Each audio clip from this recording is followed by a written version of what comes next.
Good evening, everybody. This is Sharika Matthews, life engineer and relationship coach at Live Life Beyond Barriers. Happy Monday, you guys. I hope you guys are having a fantastic Monday, a great beginning of your week. I hope that today has been productive, peaceful, and you found some happiness and joy in your day today. So I'll give people a couple minutes to get logged on here to Facebook Live because I want to share this lesson with you guys tonight about cultivating your mind. Now, I'll put the topic up here. Oops, that's what I want to do. So tonight we're going to talk about how the negativity will take over your mind and how you can cultivate your mind so that you are more in charge of the things that you think, because whatever you think is what you're going to do. Your thoughts and your actions usually align with each other. So if your thoughts are mostly negative, then your actions are probably going to be counterproductive to what it is that you want to accomplish in your day, in your week, or even in your life. So let's go ahead and get started. The quote that I just showed you there on the screen was saying that negativity will take over your mind like weeds if you are not intentional about cultivating your mind. And it reminds me of what I guess our grandmother or grandfather used to say a long time ago, that an idle mind is a devil's playground, meaning that when you leave your mind to its own devices, when you are not intentional about how you train your mind, how you grow your mind, then the devil comes in and he takes over your mind and plants whatever types of seeds or weeds he wants to in your mind. So I think about it like a field, just a regular field of that's out in the world. If you leave a field idle, you do nothing to just let it be out there, what's going to happen? It's going to grow weeds. It's going to grow dandelions and all kinds of weeds out there. And weeds grow fast. They grow really, really fast. But the good thing about weeds is that most weeds' roots are very shallow. And so even though you have your land, you have the mind that you haven't had a chance yet to cultivate, to plant the type of seeds and the type of plants you really want, that it takes just a little bit of effort to cultivate the land, to cultivate the mind. Pull up those weeds of negativity and start cultivating what it is that you really want in your mind. So when we think about weeds that are in your mind, the type of weeds I'm talking about are negative thoughts, false beliefs, limitations, pessimism. Oftentimes, pessimism is disguised as realism, but it's still a weed. Fear, poverty mindset, settling in life, thinking thoughts of defeat. All of these things are weeds that tend to take hold of your mind when you are not intentional about the thoughts that you take, when you're not intentional about it. So instead of having these weeds grow in your mind, what we're going to do today is I'm going to give you some tools and tips on how you can pull up those weeds and replace those weeds with the seeds that you really want. Because here's the thing, you can do a lot of things to pull up the weeds, to pull up the negative thoughts. But if you don't go back and plant positive seeds, plant good seeds, plant positive thoughts, then those negative thoughts will come back, because that's the nature of this earth. There's so much negativity around us, and the things that we see and the things that we absorb in our day-to-day lives. If we are not intentional about replacing those negative thoughts with positive thoughts, those negative thoughts, I don't care if you say, I cancel that negative thought, I cancel that negative word, I cancel this, I cancel that. If you do all the counseling that you want, but if you don't deposit something good in its place, then everything you counsel is just going to come right back. So when we think about this, there is, of course, scriptural reference to it, and it's found in Philippians 4:8, and this is out of the NLT version, New Living Testament, I think is what it is. And it says, "And now, dear brothers and sisters, one final thing, fix your thoughts on what is true and honorable and right and pure and lovely and admirable. Think about these things that are excellent and worthy of praise." And basically it's telling us is to think positive thoughts, think good thoughts. This is how you keep your mind in alignment with God's will and God's purpose for your life. This is how you keep your mind and your eyes open to what it is that God really wants to show you. Because when you think about it, when your mind is set on negative things, when your mind is set on negative outcomes, that's all you're going to see, because that's all you're focused on. But when you begin to see the good in things, you begin to see the good in everything. You begin to see the blessing even in your struggles. You begin to see the blessings even in your trial. And when you are able to see the good in the negative, it gives you the inspiration and the persistence and the faith to keep going in spite of the negativity, in spite of everything else that's going on around you. So what do? So just like you have a field, you have to nurture the seeds. So it's not enough just plant the seed. So you plant the seed of good thoughts. You keep in your mind on things that are pure, things that are true, things that are honorable, things that are positive. Those are planting your seeds. So the next step will be to nurture. When you think about nurturing the seed, you think about fertilizer, right? Think about water. You think about, does it need sun? Does it need more shade? What does it need? So just because you plant the seed, now you have to do the work in making sure that seed grows and making sure that you just didn't throw the seeds out there, then they just die. You have to do the work by constantly feeding it the nutrients that it needs. And the nutrients that it needs can be found in your day-to-day activities. So what are those activities? It's going to be your daily conversations. What are you talking about? Because again, the words that come out of your mouth go right back into your ears, which goes into your thoughts. So we think about your everyday conversations.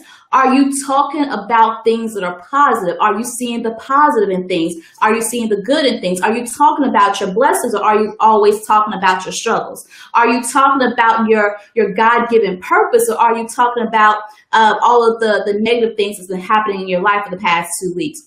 What is your common conversation? Even when you think about your prayers, you're praying for $10,000, you're praying for a husband, but then in your common conversation with your girlfriends, you're talking about, oh girl, ain't no good men out here. All thing that men want from you is one thing. All they want is sex. So now your conversations are not in line with the thing that you're praying for. So the words that are coming out of your mouth go back into your ears, into your mind. And instead of cultivating your positive seeds, now you're cultivating your weeds. You're cultivating your negative seeds. So instead of more positive thoughts being planted and grown, you are now growing more weeds, which take over your mind. And like I said earlier, the thoughts that you think directly affects the things that you do.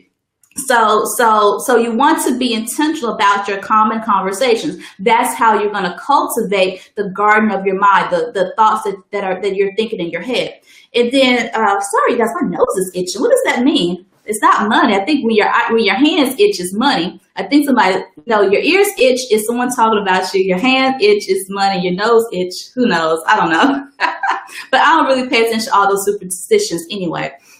And so keep in line what we're talking about here, cultivating your mind. The next thing you want to think about is who and what you're listening to. So you do listen to the words that are coming out of your mouth, but also what are other people telling you? What TV shows are you listening to? What music are you listening to? How are the things that are going into your ears, which goes into your mind, cultivating the landscape of your mind, the landscape of your thoughts?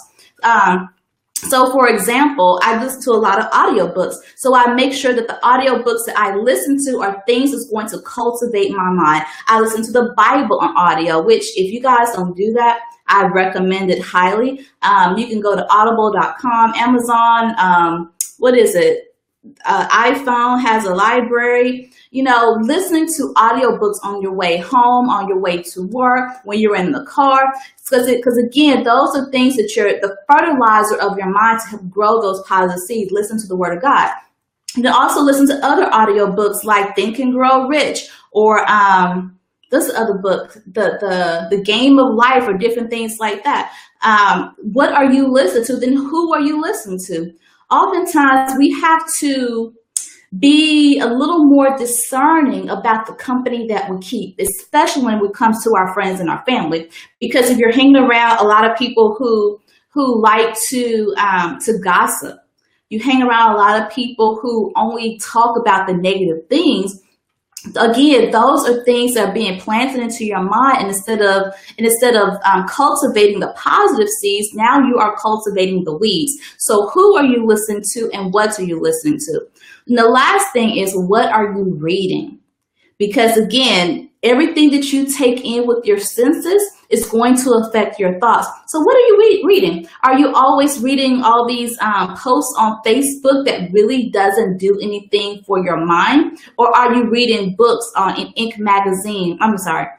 Reading articles in Inc. magazine, reading entrepreneur.com or the Rod Report. What are you reading? Are you reading the Bible? Are you reading inspirational books? What are you reading? Because again, the things that you read come through your eyes, becomes a visual. You hear the words in your mind as you're reading, and the words that you're hearing, again, cultivates your mind. So you want to make sure that everything that you say, everything that you hear, and everything that you read are things that are going to cultivate your mind, so that whatever it is that you're believing God for, if you believe in God for a husband, you believe in God for a business, you believe in God for a financial breakthrough, you believe in God for a breakthrough in your health, you want to make sure that everything that you're doing, you're cultivating your mind to be in alignment with that. And when I think about that, I also think about a lot of times we get ill, the first thing we do is go to google.com, right?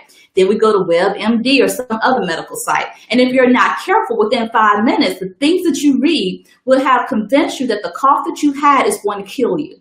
And now all of a sudden you're in this panic mode because like, oh my God, I've been coughing for 2.5 days. I'm gonna die. I have whooping cough and I have this and I have that. And that's what I mean, that you have to be careful what you see and what you read and what you hear, because it will affect you. It will affect what you think. It affects what you feel, and it affects how you show up in the world. It affects your ability to communicate to God and hear from God. It affects your ability to do the work that you need to do. It affects you. So be very intentional about cultivating your mind on a daily basis. Don't just let things happen. Because if you let things happen, and especially knowing that we live in a majority negative world, that's going to be what's going to be planted in your mind and take root. So I hope this video was a blessing to you guys today. If you like this video, please share this with your family, with your friends. As you guys know, this is what I enjoy doing. I enjoy getting on here and sharing with you some information and some inspiration that you could use so that you can experience a transformation in your life. I also want to remind you guys, I still have some appointments available this week for my complimentary discovery calls. So if you're a woman who's ready to cultivate your mind, cultivate your spirit so that your life can be in alignment with your God-given purpose, I want to have a conversation with you through my discovery calls. Like I said, I have appointments available for today, and I am looking for 5 women to work with in this month during my 6-week coaching program. And this program, we were going to work together to help remove the emotional, the mental, and the spiritual block that's keeping you from having the love, the success, and the happiness that you truly desire in your life, that God truly wants for your life. So if you're a woman who's ready to commit to your growth, commit to your success, and commit to your happiness, I really want you to go ahead and apply now for your discovery call. Hey, Joe, how are you, man? I ain't seen you in a long time. Good to see you. Thanks for joining me here.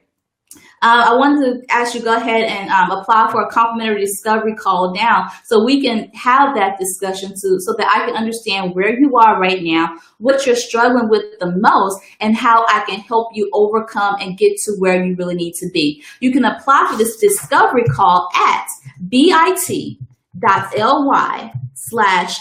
am ready for change. I am ready, the number 4, and the word change.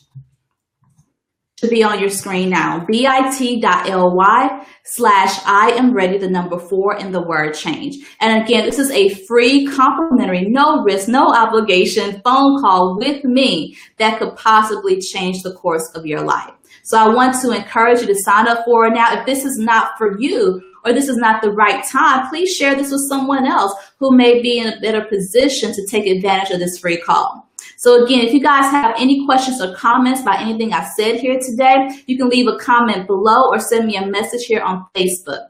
All right, you guys, have a great evening. Enjoy the rest of your Monday, and I look forward to speaking with you soon. Have a great one. Bye-bye.